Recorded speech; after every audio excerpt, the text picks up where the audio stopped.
இயேசுவின் சகோதர சகோதரிகளை, இந்த 3வது அதிகாரமானது மிக முக்கியமானது, மிக ஆசீர்வாதமிக்கதாக இருக்கும். ஒன்று, தோபீத்தினுடைய மன்றாட்டு ஆண்டவருடன் புலம்பி தீர்க்கிறார். ஏன்னா அவருக்கு பார்வை போயிடுச்சு. இவர் பார்வை போனதுனால அவர் மனைவி கொண்டு அவரை திட்டுவதெல்லாம் பார்க்கும் பொழுது நொந்து அழுகிறார். எனக்கு ஏன் இவ்வளவு வேதனை ஆண்டவரை? நான் என்ன தவறு செய்தேன்? உனக்கு உள்ள காரியங்களை அதான் நல்லது தானே செய்தேன் என்று சொல்லி உனக்கு என்ன விருப்பமோ அதை செய்யும் சொல்லி புலம்பி தீர்க்கிறார். அவருடைய மண்டாட்டுக்களை எல்லாம் ஆண்டவரன் எடுத்து வைக்கிறார்.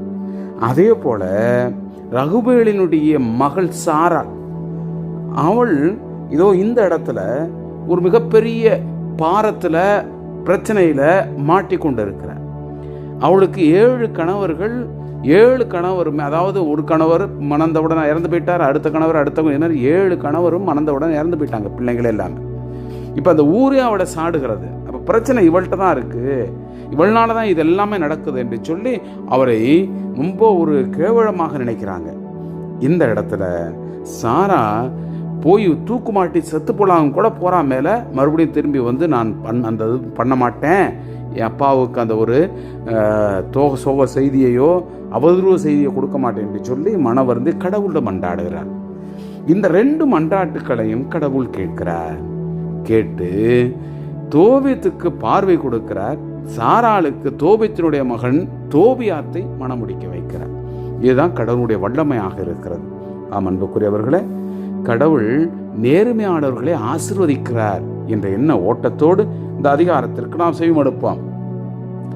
நான் மனம் வெதும்பி அழுது புலம்பினேன், தேம்பியவாறு மன்றாடத் தொடங்கினேன். ஆண்டவரே, நீ நீதி உள்ளவர், உம் செயல்களெல்லாம் நேரியவை, உம் வழிகள் அனைத்திலும் இரக்கமும் உண்மையும் விளங்குகின்றன. நீரே உலகின் நடுவர். இப்பொழுது ஆண்டவரே, என்னை நினைவு கூரும், என்னை கனிவுடன் கண்ணோக்கும். என் பாவங்களுக்காகவும் குற்றங்களுக்காகவும் என் முன்னோருடைய பாவங்களுக்காகவும் என்னை தண்டியாதீர். என் முன்னோர் உமக்கு எதிராக பாவம் செய்தனர், உம் கட்டளைகளை அவர்கள் மீறினார்கள். எனவே நாங்கள் சூறையாடப்பட்டோம், நாடு கடத்தப்பட்டோம், சாவுக்கு ஆளானோம். வேற்று மக்களிடையே எங்களை சிதறடித்தீர். அவர்களுடைய பழி சொல்லுக்கும் நகைப்புக்கும் இகழ்ச்சிக்கும் எங்களை உள்ளாக்கினீர். என் பாவங்களுக்கு நீர் அளித்த தீர்ப்புகள் பலமும் நீதியானவை. உம் கட்டளைகளின்படி நாங்கள் ஒழுகவில்லை, உண்மையை பின்பற்றி உம் திருமுன் வாழவில்லை.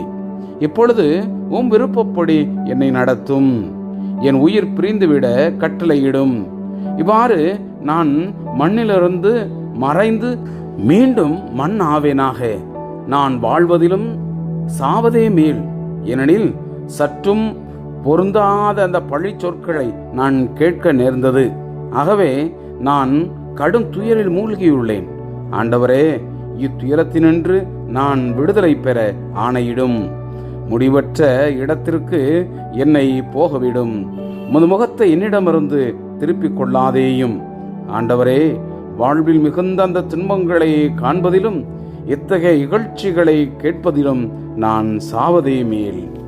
அதே நாளில் மேதியா நாட்டினுடைய எக்கப்பத்தானா நகரில் வாழ்ந்து வந்த ரகுவேலினுடைய மகள் சாரா தன் தந்தையினுடைய பணிப்பெண்களில் ஒருத்தி தன்னை பழித்துரைத்ததை கேட்க நேரிட்டது. ஏனெனில் ஒருவர் இறந்த பின் ஒருவராக சாரா 7 ஆண்களை மணந்திருந்தாள். மனைவிக்குரிய அந்த மரபுப்படி அவளுடைய கணவர்கள் அவளுடன் கூடி வாழும் முன் கொடிய அழகையான அசுமதேயு அவர்கள் எல்லாரையும் கொன்றுவிட்டது. இதனால் அந்த பணிப்பெண் அவளிடம், நீயே உன் கணவர்களை கொன்றவள், நீ கணவர்கள் 7 மணந்திருந்தும் அவர்களுள் எவருடைய பெயரும் உனக்கு வழங்கவில்லை. உன் கணவர்கள் இறந்து விட்டதற்காக எங்களை ஏன் தண்டிக்கிறாய்? நீயும் அவர்களிடம் போ, உன் மகனையோ மகளையோ நாங்கள் என்றுமே காண வேண்டாம் என்று பழித்துரைத்தார். அன்று சாரா மனநொந்து அழுதாள். தன்னை தூக்கிலிட்டு கொள்ளும் நோக்குடன் தன் தந்தையினுடைய மாடி அறைக்கு சென்றாள். ஆனால் மீண்டும் சிந்தித்து, என் தந்தையை மக்கள் பழிக்கலாம், உனக்கு ஒரே அன்பு மகள் இருந்தால் அவளும் தன் துயர் பொறுக்க இயலாமல் நான்று கொண்டாள் என்று இகழலாம். இவ்வாறு என் தந்தையை தமது முதுமையில் துயருற்று இறக்க நான் காரணமாவேன். எனவே நான் ஆண்டு கொள்ள மாட்டேன். மாறாக நான் சாகுமாறு ஆண்டவரை இறந்து வேண்டுவேன். அவ்வாறாயின் என் வாழ்நாளில் பழிச்சொற்களை இனிமேல் கேட்க வாய்ப்பிராது என்று தனக்குள் சொல்லிக் கொண்டாள்.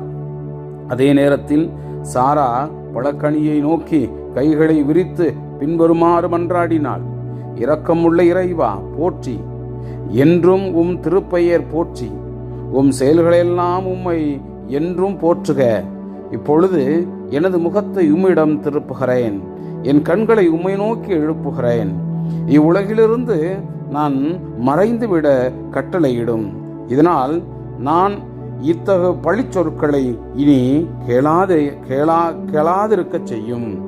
ஆண்டவரே, நான் மாசற்றவள் என்பதும் எந்த ஆணுடனும் நான் உறவு கொண்டதில்லை என்பதும் உமக்கு தெரியும். நான் நாடு கடத்தப்பட்டு வாழும் இவ்விடத்தில் என் பெயரையோ என் தந்தையின் பெயரையோ இழிவுபடுத்தவில்லை. நான் என் தந்தைக்கு ஒரே பிள்ளை. அவருக்கு வாரிசாக வேறு குழந்தைகள் இல்லை. அவருக்கு சகோதரர் இல்லை. நான் மணந்து கொள்ளத்தக்க நெருங்கிய உறவினர் யாரும் இல்லை. என் கணவர்கள் 7 ஏற்கனவே இழந்து விட்டேன். இனியும் நான் ஏன் வாழ வேண்டும்? ஆண்டவரே, நான் சாவது உமக்கு விருப்பமில்லை எனில் எனக்கு எதிராக சொல்லப்படும் அந்த பொழைச் சொல்லையாவது இப்பொழுது அகற்றிவிடும். அந்நேரமே தோபித்து சாரா ஆகிய இருவருடைய மன்றாட்டும் கடவுளது மாட்சிக்கு திருமுன் கொண்டு கேட்கப்பட்டது.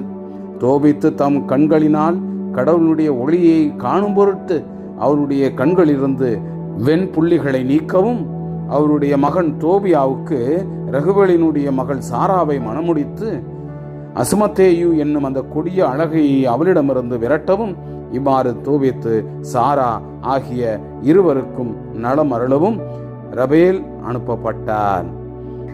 சாராவை அடைய மற்ற அனைவரையும் விட தோபியாவுக்கு முன்னுரிமை இருந்தது. தோபித்து முற்றிலுத்திலிருந்து வீட்டிற்குள் வந்தார். அதே நேரத்தில் ரகுவேலினுடைய மகள் சாராவும் மாடியிலிருந்து இறங்கி வந்தாள். Praise the Lord. இயேசுவுக்கே புகழ். மரியே வாழ்க.